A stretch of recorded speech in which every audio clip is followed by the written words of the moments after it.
Yes, hii ni miongoni mwa video ambazo zimekuwa zikitrendi sana katika mitandao ya kijamii tangu siku ya jana majira ya asubuhi.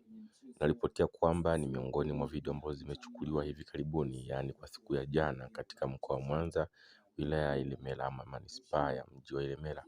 Na hii imekanushwa na mkuu wa mkoa na kudai kwamba hii video ilikuwa ni video ya matukio ya nyuma. Na unaweza ukamsikia kwa makini mzungumzaji katika video hii anazungumzia nini, lakini pia unaweza ukatafakari binafsi kwa upande wako, hii ni video ya nyuma ama ni video ambayo imechukuliwa hivi karibuni, yani kwa siku ya jana. Kulingana na maneno ambayo yamenukuliwa yakisikia kutoka kwa mzungumzaji, amezungumzia kwamba ndugu zao wametekwa sana na baadhi ya ndugu zao wanaishi kama digidigi, jambo ambalo linapelekea baadhi ya watu kujificha na kuepuka kukaa majumbani mwao.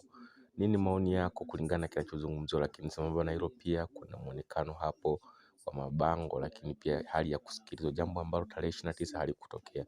Nini maoni yako ukiwa kama mtazamaji na mdau wa habari na mpenzi mfuatiliaji wa Meko TV? Tuachie maoni yako hapo chini, twende tukamsikiliza mzungumzaji.